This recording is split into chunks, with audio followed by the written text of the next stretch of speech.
All right, welcome back to this is the 13th episode of Discovering Foundations of Truth. Again, my name is John Lemus. Director Muller. Here, dear. Hussein Ambroa. Just a real quick reason why we're here. Basically, just trying to understand the truths in life, and the more truths you understand, the less you're going to have struggles. So, I only have a real quick lead up of a couple questions because I want to get more into the business side of what it is. Tell me what you think this means. When leaders are absent, bullies show up. Somebody there to step up. So somebody didn't step up. Can you give me a perfect example in America right now? When leaders are absent, bullies show up. Think about it. What's going on in the world right now? I mean, they attacking Gaza or whatever. Attacking all kinds of places. Gaza, Russia's attacking, Ukraine. Mm-hmm. So really, we used to lead from the front through strength, and like I said, if you don't have that one leader right now, this is what you have. Same thing in schools, like when a teacher's absent, sub comes in. Oh my God, that's the fun time. It's on.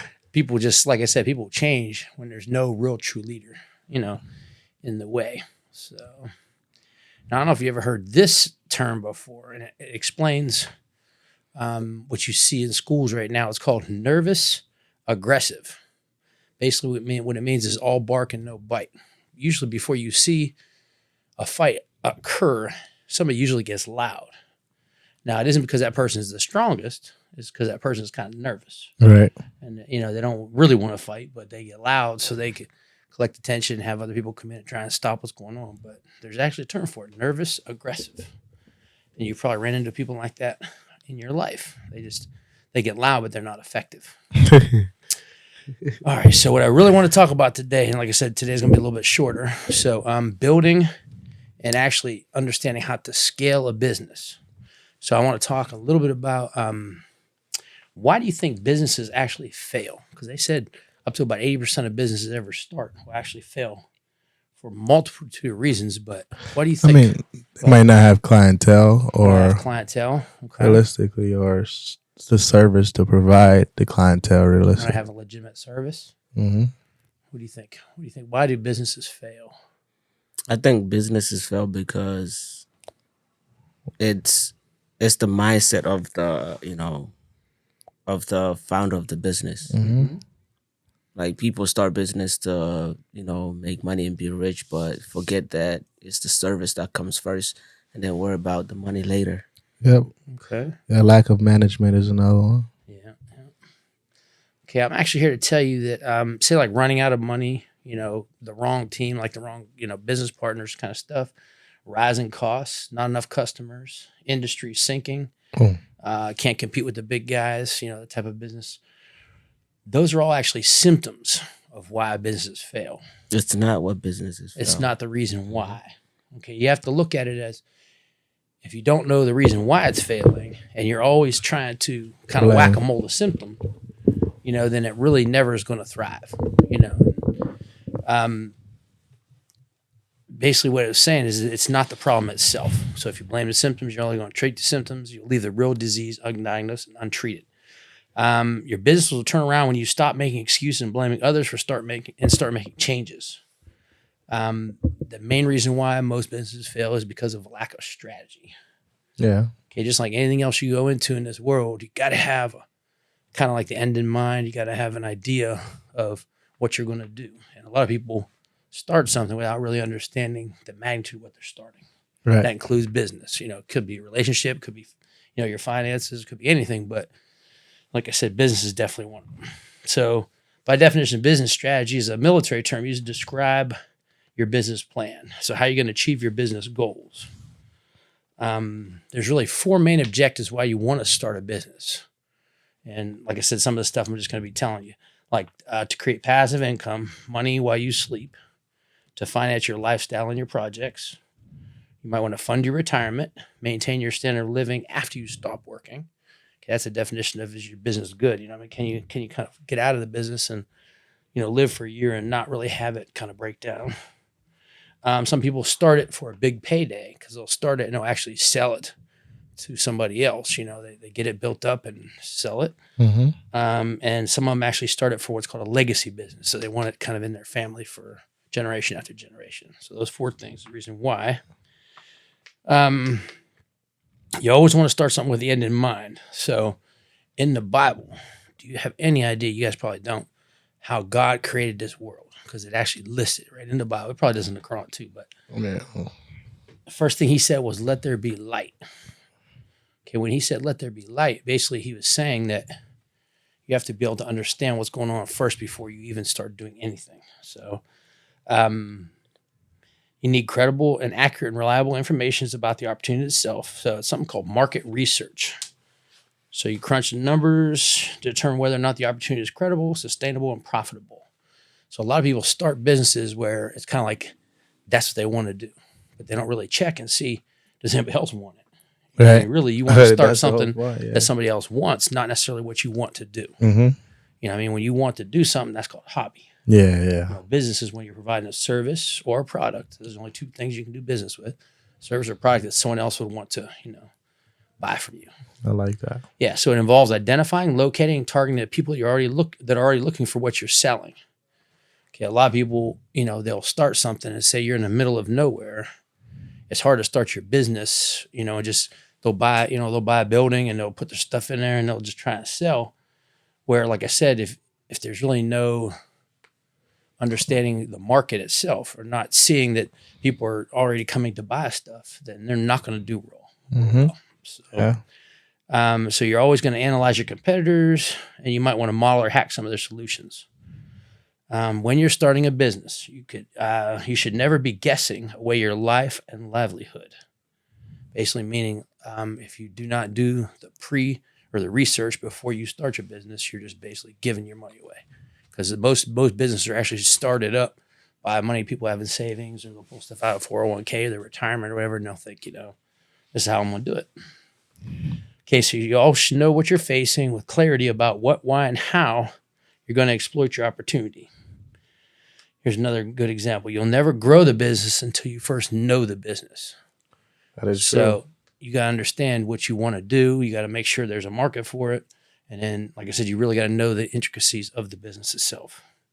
Only when you know the business landscape, complete with its challenges, threats, and opportunities, can you develop a business strategy that factors in all the likely outcomes. Then you got to first plan your work and then work your plan. However, if the plan isn't based on light, you're always going to stumble in the dark. So, like I said, let there be light is the first section where you have to do your market research. You have to make sure there's an audience for what you want. You have to make sure that you're actually going towards that audience. So what's this mean? Many businesses have actually failed before they've closed. What? Many businesses have failed before they closed. It wasn't a good plan from the beginning. Yeah, they never planned it from the beginning. They never planned with the end in mind. What's it mean by they failed? What's the definition of a business failing? Going out of business. Okay, that's closed. Going out of business. I think it's just in the capacity that it's supposed to serve or like generate product. Mm-hmm. That's the business like failing, not closed. Just being able not to be at the capacity as it once was or better. Okay, so not really meeting your goals or your financial plans and stuff like that. What happens is if you get to that point where you're not meeting that stuff, you're basically failed business already. It's funny, I watch Shark Tank all the time. People go on there a lot with different business ideas. But all this information we're going to go over today, like I said, these guys have this down pat because what they do is they fund certain type of businesses, and they know, whether there's a chance for scaling or there's a chance that, the business, is going to take off. Mm-hmm. Yeah, that's more. So, so a business is actually failing by definition when it fails to deliver on the business goal itself. Okay. Quality of a business idea. Good business ideas start with a problem, an aspiration, an issue, or a need. It's called PAIN, P-A-I-N. Problem, aspiration, issue, or need. A business usually solves a problem for somebody else.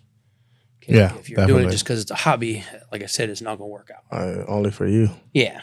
Okay, so good business ideas start with a problem, aspiration, issue, or need that exists within a specific community, corporate community, or government. Okay, some people actually start a business like a lot of the, making the ammunition and making guns and all that stuff for governments.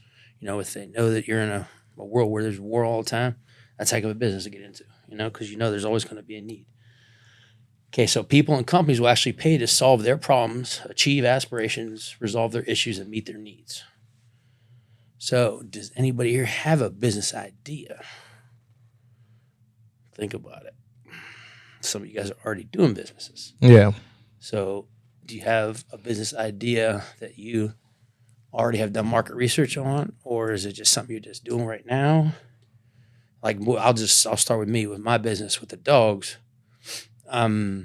This kind of made me mad. All this information I'm learning because we're doing everything, and it's just going to hurt it's going to hurt your feelings too because you're doing everything. You're probably doing all your stuff too. But as far as understanding the market, there's definitely a need. Like I said, we can't really keep up with the actual need of people wanting to buy these dogs. I'll try to think. We don't have to really be in any certain area because we sell, to people over in Russia, sell people to all overseas all the time. So the market's already, her name's already out there for showing the dogs, that kind of stuff. So, so that was our business idea. That's her idea of a hobby that actually turned into a business. Yeah, but that's not really an idea though. It started out as an idea because she loves dogs. That's a hobby, loving something. It's correct. Yeah, so it's but now it's turned into a business, but it's really a job. Yeah. It's not quite a business yet because of the things I'm going to talk about here in a second. So, so did we qualify our business idea through credible market research? She already knew other breeders, already understood, the market for it and knows that there's a need. It's just, like I said, it was all, some of the front end stuff was okay. Obviously the business part or the back end is not as good. All right.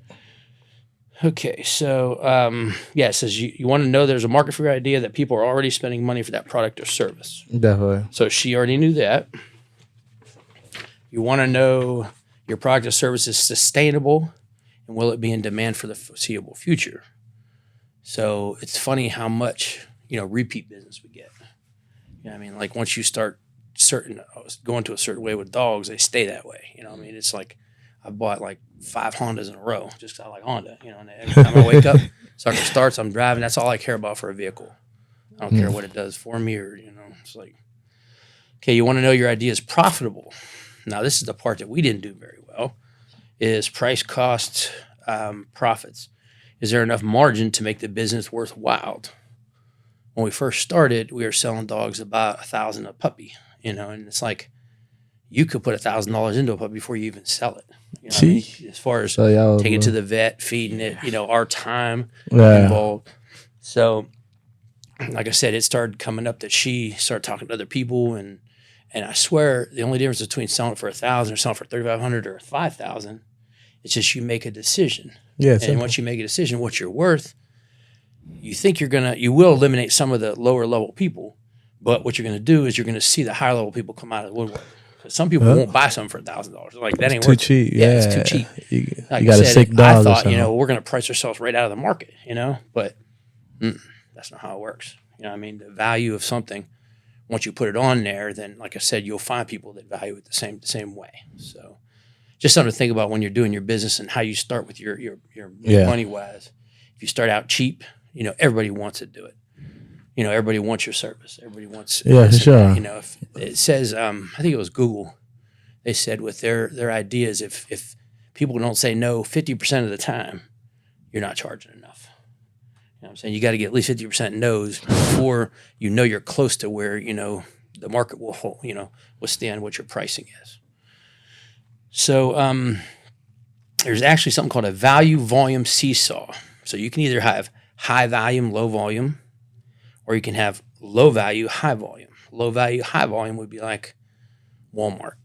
The guy from Walmart said he was not going to sell anything for anything more than 30% more than what it's worth. Some people mark stuff up 200%, but he sells a real high volume, so he's got to have a lot of people involved as far as transportation, as far as, inventory and all that stuff. But like I said, we're at the point, where we're trying to do high volume, low volume, but I say our volume is still not enough. So maybe our price is not right. Like I said, I got to figure that out. Yeah. The other one is every solution creates a new problem. What's that mean? I'm trying to get some questions out of some of this information. Every solution. Every for you. solution creates a new problem A new problem for you or somebody for else. somebody else. That's true. So think about a business you or a service you offer. What's a new problem you may come up with, relating to I whatever mean, the other business you're trying. person's, competition from a point of view. Okay, there's definitely competition. Yeah. There's no competition. No, that's it's- that's I mean- where people get it wrong. I no longer think- compete, I dominate. Go I ahead. mean, there's, I think more, Even the more that is solutions still- you solve, Go ahead. the more solutions you solve, the higher expectations you're gonna get from your customers. Mhm. yeah, that's true.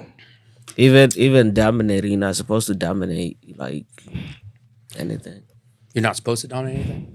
We're supposed to dominate everything except people. I like it. Yeah, but if Everything. if you're dominating Resources. if you're saying I'm dominating the Market. market, then you're dominating people in the market. So you are You dominating. don't have to dominate people by dominating market. They paying you for what, It's crazy. Yeah, it's two different things. Okay, I'll give you an example. Say I sell cell phones, like you're talking about taking them over there. What other business could come about if I sell you a cell phone? Then what comes up? That's your service. Okay, it could be a service. What else? Fix the screens. Yeah, fix your screen. It could be a screen protector. It could be a case. Yeah. Bluetooth. Yeah. Speakers. Like I said, when you're thinking of a product or service that you're trying to sell, you got to think about what else, can be part of that business. Yeah. you know? They do it all the time. Yeah. So, I mean, some places you go to one store, you can get all that. Yeah, the new phones, how they do it now, they give you the chargeable with no block. So you have to go buy the block. Yeah. That's That's what I'm crazy. saying. It's like I said, they do what they want as far as what they Yeah. can get. The market will allow them to get away with. That's all. So Apple's one of the biggest ones. It's called proprietary. It's like that only works on Apple. I mean, Yeah. sometimes that makes it so they dominate the market and Yeah. what they're selling. Sometimes it pisses people off and they don't buy Apple. I mean, just You're right. it's a thing you got to take into consideration when you're doing your business plan. All right, so yeah, for instance, additional chargers, Bluetooth headphones, all that stuff. Now, what additional products may help your customer achieve their goal? You have to think about that. I mean, it doesn't have to be a cell phone; it could be anything. But just get down the line. What else is going to come with that, including services. So, what additional services can complement your core offer? Say you're selling a package where you're coming in and doing like a wedding. I mean, you could give them a high level package. You can give them like a basic, Yeah. whatever. Like I said, you have to understand there's different levels to what you can offer. Yeah. You can bundle things together. That's what the designer did for me. Yeah. yeah. Yeah, that's what she hit me up with the designing for the I'm wedding. saying this is all business. Yeah. I mean, this is just things that you have to think about when you're actually providing a business. Mhm. So, is there a premium level which you can service your clients? Like I said, some people will not buy something unless there's a premium level.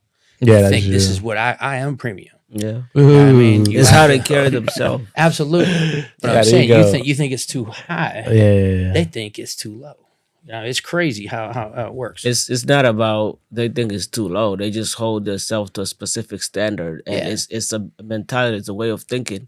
If it's all about the energy. Like you talk about money, you talk about energy. It's all about energy. Mhm. If you are what you do, if you buy cheap stuff, you're cheap. It's like how much is gonna flow through you, right?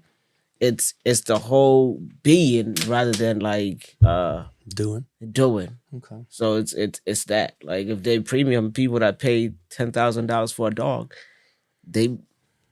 they believe they deserve a $10,000 dog, and that's And I wish That's I what knew it- that one lady that came in her private jet from New York and made me walk across that tarmac and get all wet. Well, I wish she charged her $10,000. She'd have paid would it. she would pay it like twice. It's She nothing. spent $10,000 to fly her jet here to pick it up. It's more than that. That's what I'm saying. It was, I don't know how long Yeah, it was, but all right. Anyways, okay. Can you bundle something for your customer? Can you upsell or downsell, cheaper version, more expensive? What can you add to your offer that makes it exclusive, personalized, or customized? So, in a market, say if you're saying cell phones, it's like kind of flooded with a bunch of different people. But can you think of something that's a little bit different than everybody else is doing? If you have something special, you may pull customers, that other people can't pull. Right. All right. So your marketing plan. Okay. Just say now you have a credible, profitable, and sustainable business idea, complete with a range of either product or service to sell. You must develop a plan to get attention, customers, and clients. Okay, what actually gets them is called marketing. Okay, your strategy is your long-term plan, your what and your why, your tactics or your chosen methods, your tools, or the equipment that you need for your tactics. So keys to effective marketing is getting the right message to the right audience using the right media. What the heck are they talking about? Getting the right message to the right audience using the right media. Yeah, right place, right time. You gotta give you got to, from a point of view, you gotta know who you're talking to, who's your Right. customer base and stuff like that. Mhm. So And you got to know where they hang out, what kind of yeah, stuff did they consume? You know, what I Yeah, mean, if what they're they on do, Facebook, if they're yeah. on Instagram, if they're yeah, on LinkedIn. Like I said, that all comes with planning how you're going to market what you're doing. Oh, guaranteed. So There was this guy, Vusi, I know who he is. I can't say his last name African. Yeah. Yeah. I don't want to say it wrong, but either. Yeah.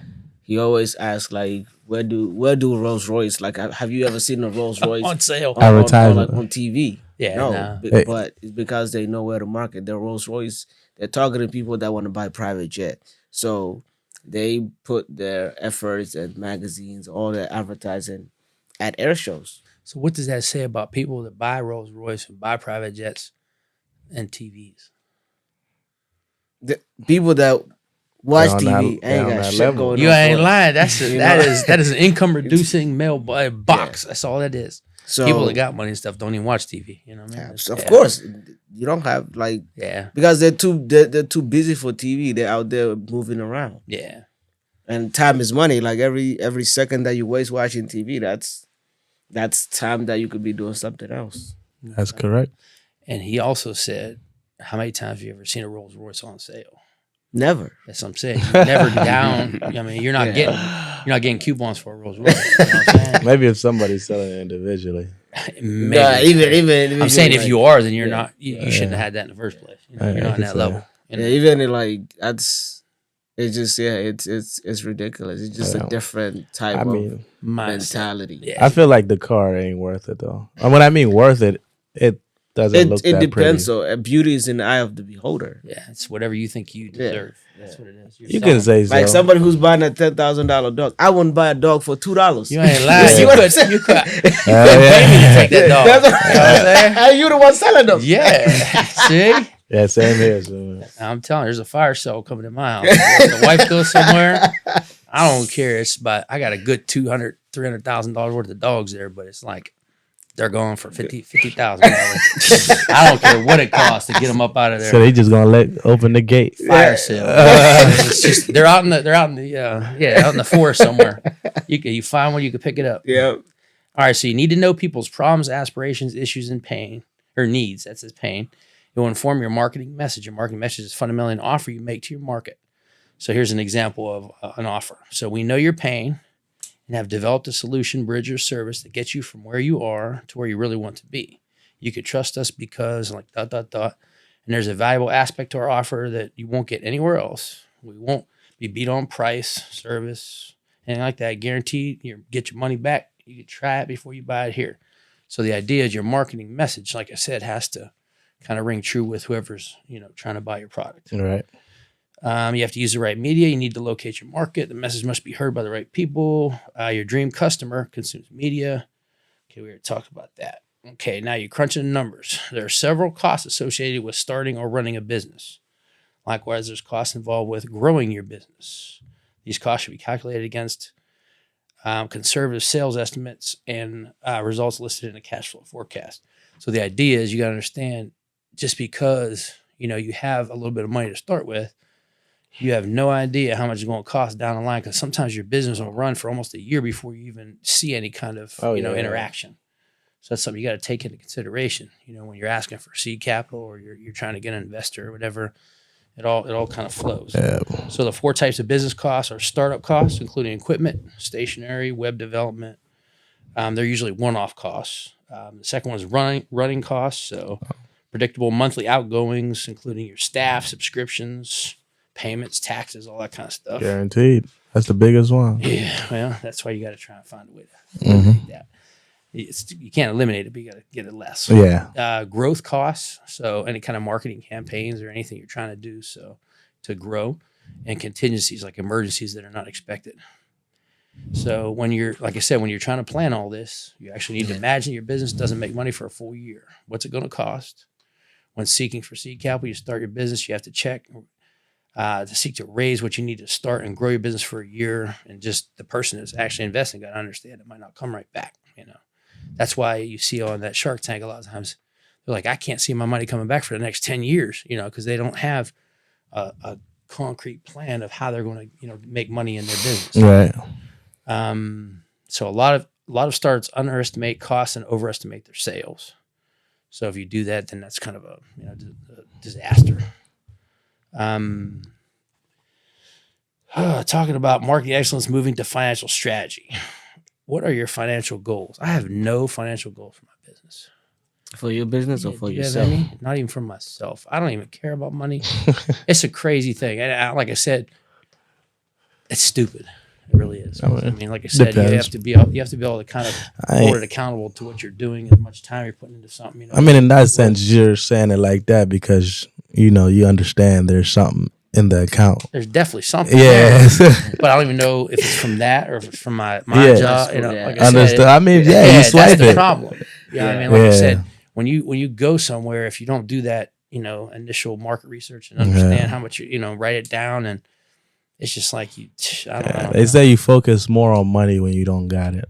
I guess. I don't know. Yeah. I mean, my financial So what do you have goals for my financial goals? business is being able to, I won't put a number because I just want to be able to produce Hollywood budget type of movies. Mm-hmm. So whether that's being able to produce $100 million movie, $80,000 movie. But do you know what to do to get to $100 million movie? I have no idea. I have no idea too. I'm still learning. But you got to find out. That's what I'm saying. I'm That's still the learning. idea. That's Your why- financial goals is what's going to drive you to that next level. You're not at that level until you can do that. Yeah. Absolutely. That's the And problem. I That's like agree. when I asked you guys, remember, what would you do with $1 million if you had 30 minutes to spend it? If you don't have an answer for that, then you don't deserve it. Yeah. No, I invest absolutely. them. I've Yeah. invest So I'm some about to assets. ask you, That's like, easy. what are the steps? I know the last step is talking about doing your research, knowing your audience, and how to market it to specific Mm-hmm. audience using the right tools. Right, media. Yeah, you got a Media lot of it to- already. That's good. But Yeah. there's different medias. I won't say I wasted, but I learned so much of working with specific type of group. Mm-hmm. And I'm like, okay, this specific type of group, I have outgrown them. Mm-hmm. I have You're talking about outgrown- medias. Yeah, and I'm talking about specific type of clients. Clients. Okay. I have outgrown those clients because my expectation and my growth is above them. So I have to move, being able to move. So now I need to target the next set of audience because Mm-hmm. to reach what I'm worth, what I think I'm worth. Right. So I'm trying to find the avenues for that, being able to get into that. And So once you start writing down your financial goals, you're going to put yourself in a different situation. Like I said, you're not going to entertain small offers of anything. Yeah. You know what I mean? Right, It's right. just not worth it. Another thing you got to do is how are you going to use your profits? What will you hedge your costs? What are your financial rules? How will you keep ahead of the money? So basically, that's your business plan. I like that. Now, this is where I wanted to try and get into because, like I said, I want to give you the little bit of meat before I get into actually how to scale it. Because when you scale it, there's certain steps you have to take. If you don't take these steps, you are bound to fail because, like I said, you can't do it by yourself. So, scaling by definition is to multiply your reach, revenue, and results in record-breaking time. It's called exponential growth as opposed to incremental growth. It's moving from say like 100,000 a year to $1 million a year. That's what everybody wants to do with a business. But like I said, you have to know the steps. If you don't know the steps, it's not going to happen organically. It's not just going to happen. Right. Like last year, I mean, we started out probably making like 65,000 like 3 years ago. I mean, we're up to like 138,000 last year with this business, but that's called organic growth. Because as you do it, more people start hearing about it, and more people start buying. And like I said, the business will grow by itself For sure. if you have a good business.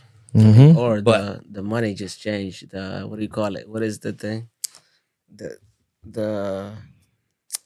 Market. The price Market? of what? yeah, the price just went up. The Well, I'm market. saying the price goes up when you realize what you have. Until you know what you have, you're not gonna. I'm saying you're gonna lowball yourself. the you're whole doing time. the same thing for different clientele. Yeah. That's the thing. If you know, like that's what everybody wants to do. You want to try and get with the clientele that sit down at a restaurant. They don't look at the price side of the menu. They just look and they just read, whatever they want. That's what they want. They don't care what it costs. Yeah. I mean, that's the idea. That's funny. Yeah. So, okay, 4 basic reasons why businesses fail to scale, and they're all S's, so it's easy to remember. Number 1 is structure. So if you don't have a structure to your business, which I do not, it's my wife and I, that's all we have. Little or no structure, you need to departmentalize your core functions. Basically meaning there's 4 core functions in a business that makes it run. You need people to do these. Okay, the only way you're going to grow your business is if you're able to remove yourself from your business and work on your business. Right. When you're working in your business, you can't see the big picture. Okay, the longer you stay in your business, the longer you keep yourself from Growing. exponentially growing. Okay, so production, these are the 4 departments: production, marketing, delivery, and administration. So if you think about it, production is you got to have something to sell, whether it's a product or a service. You either need to manufacture it or you need to source it. Say, I know somebody that makes something and I'm the middleman. I sell it to you Right. for a certain price. I get a little piece of it. So the product or offer of a service, and you got enough buyers. Okay, so marketing and sales is effective marketing is evidenced by your sales. So the better your marketing is, the higher your sales will be. We already talked a little bit about marketing, finding that right client, on the right, media and all that kind of stuff. That's the marketing. Next one is delivery, customer service, and support. When somebody buys a dog, sometimes we meet them halfway to somewhere. Sometimes they fly in from New York. Like I said, we don't have a delivery service for our product. No worries. Yeah, well, I'm saying it's not good. I'm saying we just kind of fumbling. Yeah. Now that I saw all this, and like I said, once I get my mind wrapped around it, then hopefully some stuff's going to change. We'll see. Yeah. I mean, that's a good. I like that message though. Yeah. And then administration is compliances, rules, regulations, documentation, invoices, finance. You do all that yourself. My wife does all that with the Yeah. dogs. Yeah. I do more of the cleaning, the delivery. You're The, an employee. I definitely. Okay. I'm going to find a place where it gets you now. You are absolutely 100% correct. And that's the only reason why it hurts. All right? All right. So if you don't have these departmentalized, these 4 key functions, you'll do everything yourself and you will fail to scale. Yeah. Okay. Those 4 key functions drown have yourself. to have people. Okay. Number 2 reason why. So first one's structure. Number 2 is little or no systems. Yeah. Okay, a We system talked is, about systems. yeah, anything. I don't care. Christ, if it's washing my little pads for the dogs, I have a system for everything. Because the idea of a system is you don't have to put a lot of mental, Yeah. knowledge to what you're doing. It's almost like automatized. You do it automatic. naturally. It's just Yeah, you either autopilot. you either make it automatic, you delegate it, or you forget about it. Like I said. And some of the things you do, like to make it automatic, would be introduce technology in your business, because some things can be done with a computer program. Oh yeah, easily. Yeah, and some people are just really good at something, and they can do it in 2 seconds. It takes you an hour to figure out what the heck's going on. So little or no system. System is a set of processes. Tasks need to secure a desired outcome. You either delegate, automate, or eliminate.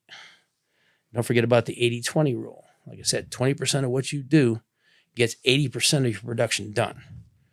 So that means the other 80% is wasted time. It's distractions. It's stuff you shouldn't be doing. It might be a little bit extra. I'm trying to make this a little neater here. It's like for what? You got to keep it moving. You definitely need departmental objectives. So in your production, your ordering, your house stock, booking appointments, you have to have objectives to all those 4 departments. Once you have objectives to it, then you can actually hold people that are working in that department accountable for what they're doing. Because if you don't produce those objectives, they're going to produce their own. You're going to fall to the whim of what they're doing. Okay, so number 2 was no systems. Number 3 is little or no staff. Yeah. Well, this one hurts. People to Yeah. operate and manage your processes. Okay, you must exit your business operationally so you can work on all these systems and structures. So you have to exit it operationally. You cannot be part of your business and make it grow. You have to get out of your business, take a look at what's going on, fix or tweak little systems and stuff. You can't really do that when you're worried about, who's doing payroll this year, or this month, or who's producing or who's ordering the food this week. Like I said, you can't be stuck in the minutia of a business and think you're going to exponentially grow. I mean, you're not gonna grow because those things are already blocking or entertaining, it's occupying your distractions. mind. So Yeah. how are you gonna have the time to think? So software, technology, and staff are 3 things you need. So little or no staff, you're not gonna scale. And the 4th one is standards. You must be able to measure the performance and the process of your people and your systems. This is the one where really, like in education now, I always think about how it kind of works towards my job. The standards in education are really low right now. It's like the person who runs the thing sometimes is not really exited out of the day-to-day stuff. And they're, like I said, they're doing a lot of stuff for the teachers, and it's just weird.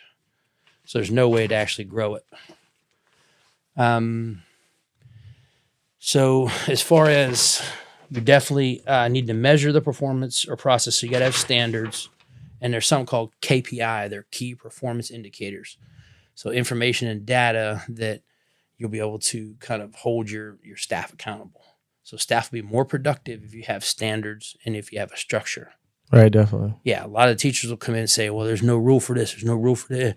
Like I'm the one where I just make rules for myself. You know what I mean? And if you have something that over trumps me, I try to beg for forgiveness rather than ask permission. I just do what works for me. But I'm saying that's not really a good employee, but that's somebody that's actually going to be able not need a system or standard trying to hold them to. Can I say something? Yeah, go I ahead. know in school Mhm. we learned about bidding, electrical bidding, Mhm. and the one thing it said to get the best employees, have competitive pay, and that was like one of the key points. Is if you're paying good, you're probably gonna have better employees as well who hold higher standards themselves to get that type of money. Because they think they're worth it. That's absolutely correct. Yeah. That's what I'm saying. You can try and be cheap. I'm saying when you remove yourself from your business, you can lower your pay that you're trying to get people, the 4 key components. Say if your marketing person's only making $20 an hour, that's what kind of, job they're going to give you. Yeah. They're going to give you what you pay them for. A $20 And now you could be job. paying somebody $100 an hour and you can get a bum in there, but you'll know it because you'll have those standards you're going to hold them to. And like I said, you can just look at all the other businesses. So, okay, now 4 reasons people start businesses. 1 is freedom of time, freedom of mobility, freedom of expression, and freedom of finance. The problem is if you don't get out of your business, you're going to lose the main reason why you started a business. Yeah, because you're gonna be stuck in that Oh, cycle. Worried you're working about 100 hours a everything. week? Yeah, of course. Yeah, working 100 hours a week. You can't go nowhere for vacation because you need to be there for your business. Yeah, that's crazy. I don't think it's a business. Like now thinking about it, like I'm unemployed to my own business as well. Yeah, absolutely. Yeah, you're for you're a sure. 1-man business, Yeah. which One-man is band. fine because I'm this, a one. Yeah, listen though, yeah, that's how a lot of businesses start yeah. until you understand how a business can scale. When you understand that, then you can move yourself out in little places and try and fit people in. You're never going to get there if you don't understand. You're doing it all right now. Yeah. Very few people start a business and understand all this information and they just make it run real smooth. They have to take their lumps because that way what it takes to produce what you want. If you hire somebody and they're not producing it, then you already, like I said, there's really no wasted time. I mean, but here comes the question though. Mm-hmm. So you start a business with, something that society needs, right? Mhm. It's needed where you're at or like just in general. Mm-hmm. But for the people that it is a hobby Mhm. and they would rather do that, like that's what, it's their passion, is whatever. They'd rather do that, like that's what makes them happy and they don't really care about the money. So are those people in the wrong business? Do they need to get out of that business and find something else? And, like how would they balance that and like just use the hobby? So instead of like working 100 hours a week and doing whatever they love to do, Mhm. can they do less than that and like how would you balance that if you love to do what you like to do? So do y'all have Like- the answer to that or no? Or is he just asking me? I can tell you right now. I'm asking you. Yeah, I can tell you right Yeah. now. My wife could care less about a business. Yeah. She keeps calling it a hobby. Yeah. So I'm telling you, until you trust yourself, until you can make that step, and when you truly love something, you have to be able to let it go.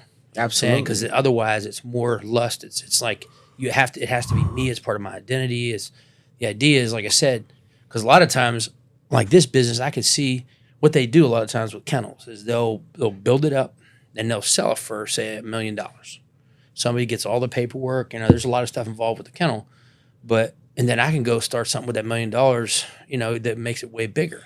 She's not in any frame of mind to do any of that. I'm just telling you right now. She thinks she's running a hobby. She wants to.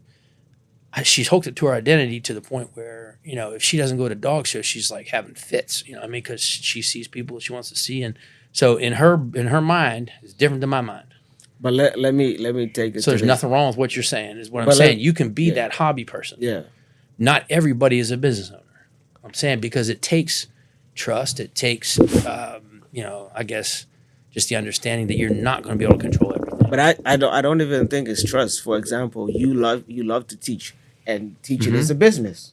Yeah. Can be. It Not- is a business. Not for because- him, But I'm talking about university. You like to teach at all. So if you work Yeah. for university, you're employed by university, and that university is running a business, right? Oh, for sure. And if for example, you leave university Okay. and you love to teach because that's Could your I start passion. my own business? Yeah. Do that? Absolutely. Yeah, but I'm Yeah. saying you rather I'm just trying to see it from your point of view. Mm-hmm. If you had leave university and you started as a passion because that's the passion that you Mm-hmm. love, would you still be teaching?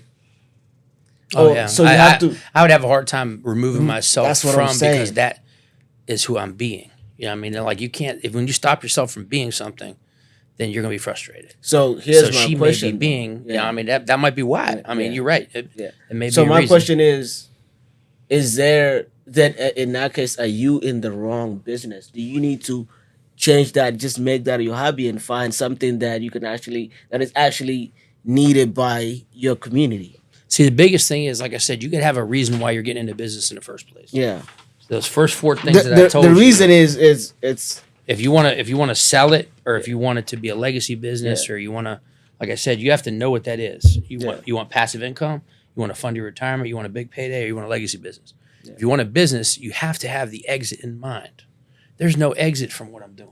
yeah. So She's like yeah. till death do us part, and this is part of it. You know what I'm saying? So, like I said, it's not really a business. So in that case, because it hurts, It's but like it's true. it's like hobbies gone wild. But it hurts. It's true. Then LKF is not a business because But I can make it a business in Oh, 2 I'm- seconds. That's the I problem. can make it a business for a second too. But I I'm saying know. it's something that if I take that away from me and make it a business, I will not be as driven. In terms of because My thing is though, when you exit from what you're doing right now, yeah you're like here at a skill level of something that there's very few people there. yeah You might be in a total of maybe 10,000 people in the whole world right here. yeah You could get from there to where you there. want to get. yeah. You can't do it here. You can't do it in your thing. What you're doing. I- I can't be the best person, selling dogs and all that stuff by picking up dog poop. But It doesn't work. I think the question that I'm asking Mm-hmm. for, and I feel like the answer just hit me. Hmm. I feel like it's just I would be happy Hmm. being in that industry, Mhm. but I don't really care about doing a 10 hours, 12-hour day. I don't really give a shit. So about you it. have a choice. Like I said, you could start your own university if you want to. It depends on what you like to do. You have to find what you like to do, try and monetize it, and move it on. You're doing a whole industry in your job. I'm doing the same thing. I'm doing a whole industry on producing dogs, and I'm already a teacher. I'm already a coach. I'm already AD. It's like I said, I have a lot of stuff going on, but only 20% of what I do is actually moving anything. I mean, 80% got to go. That's why I'm I- not refereeing anymore. There's certain things I had to get rid of. Just like you're saying, you got to get rid of the low level clients just to even start to feel, But even to me, it's even getting rid of more stuff. Yeah. Yeah, I think getting to a level to where if I do want to produce that $100 million movie, $80 million movie, yeah, I would have to do something bigger than what I'm doing now because like my mentality right now is like, okay, 10,000 is great, 5,000 is great, but like it could be better. Oh, absolutely. All right, just a couple things to think about because I'm wrapping it up right now. As far as business, we'll get into it again, but people in technology, everybody's looking for that 10, like on a scale of 1 to 10, that 10 person that could do your marketing or the 10 person that can do your production, can do whatever. But do you have a product or quality or value in your business that is 10? You know what I mean? It's like you can put $100,000 into someone doing marketing, and like I said, you might have the best marketing department, but you can't produce enough dogs to sell. You know what I mean? That's what I'm saying. You have to watch. It all has to kind of grow together. Balance out. Yeah. Yeah. So if you got a 7 business or 6 business and you're looking for 6 or 7 people, you know, what I mean, you ain't looking for that 10, you know? So another thing is the market is always right. If they're not buying, it's you. So if you don't think that way, you know what I mean, then like I said, it starts to become personal. It's not good. So you need to be able to tweak your production, your marketing, delivering, and administration to get to the point where you want it to be. You know, you have to make those own decisions yourself. In your administration, if your staff or marketing or delivery isn't producing, did they follow the procedures or process set up by the administration? So if you don't have those systems in place, if you don't have checks and balances, like I'll give an example. You go into restaurants like say Wendy's or McDonald's, they have a little list of like who cleans the bathroom and they have a time for Yeah, it's a system. That way they know if someone's in there and they have to sign that they cleaned it. You know, like I said, they have systems in everything. You just don't really realize it unless you're looking for them. Yeah, for sure. I've seen that before though. Yeah. But I'm saying you have to have that same type of thing for your business. You know, if you don't have that system, then they'll do whatever they want to do and they'll make their own system. So another concept is you need to be present in your absence. So in your business, how can you be present in your absence?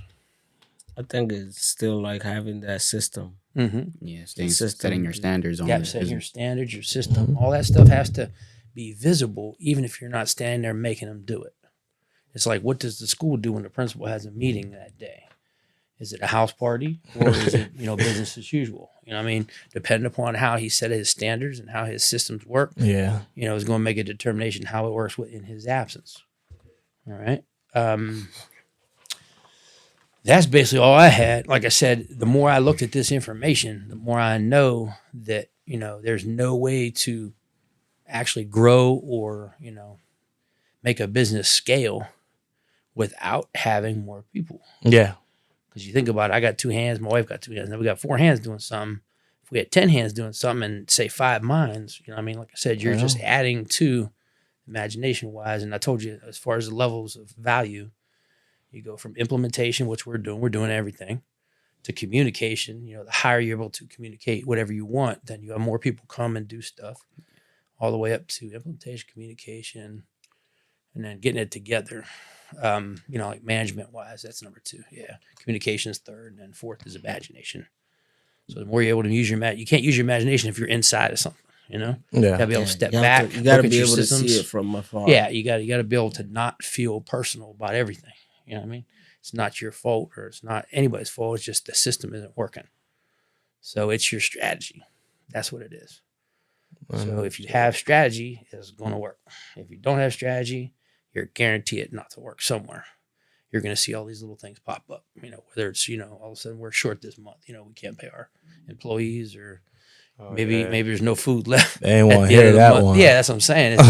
Do you feel like a lot of American businesses are actually legacy-based businesses? I think a lot of business were made a long time ago and people are just allowing them to kind of deteriorate more and more. So I think that's why you see a lot of these businesses going away.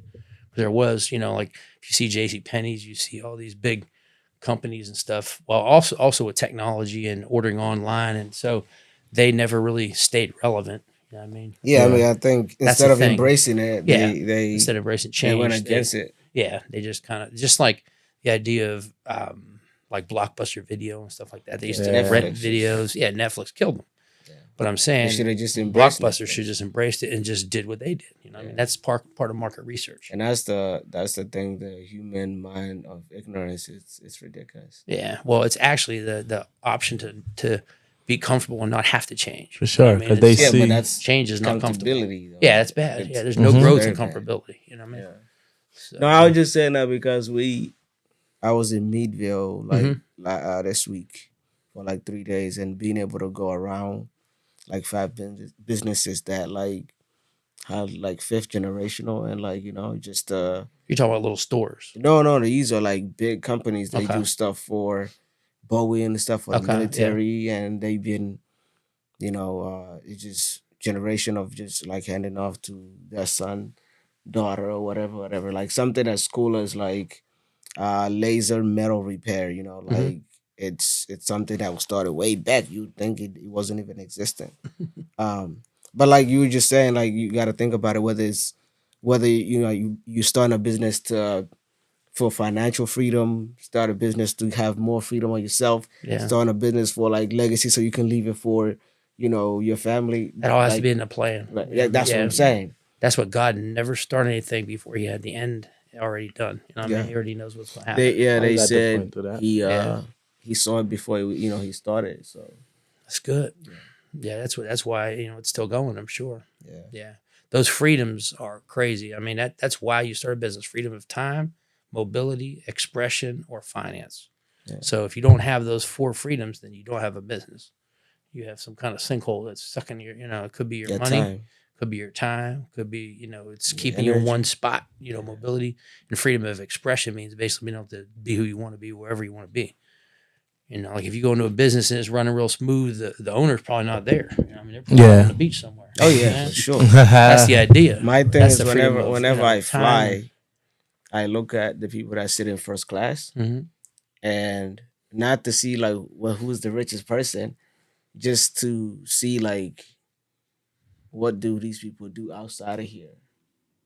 I'm telling you what, my wife flies a lot, with the dog business and stuff, and that she never has paid for first class in her life, but she's there all the time. Yeah, but I'm saying Because a lot of times people understand that the people that are really out of that league, they're not in first class. They're in their private stuff absolutely. because they get rid of all the headache by, check a bag and all that. They just fly private for $5,000, But yeah, they do upgrade, a lot of people that fly all the time into first class, But just to give them, just to open their nose a little bit. Just to you be know? fair, the people that sit in first class, they might be doing better than me. Just to be honest, No, I absolutely. have to be honest to myself. I can't be Yeah. lying. Yeah, yeah. Sat But right just to behind see that it's just like what do these people do, and being able maybe just So how many times network do you with stop them. and talk to them? Or do you ask them questions? not really. I'm a person that like if I'm going on a trip, I like to focus on what I gotta do. Yeah. Unless like I'm pretty sure those people, like most of those people, are usually just working. You never see. I mean, it's you see it, but most of the time like they're working. Even on the plane, they're working. That's not what I want. That's Yeah. no freedom of time. Yeah. You know what I'm saying? I mean, I don't bring my yeah. job home. Yeah. My job sit at home, but Yeah. not that other job. You know what I mean? It's Yeah. So I'm like, I don't like teachers that give homework. Like, why? well, you like me then, because I don't know if I ever did in my life. I said, bring your shorts. That's your homework. Yeah. It's like, and I don't even care if you wear your shorts anymore. Yeah.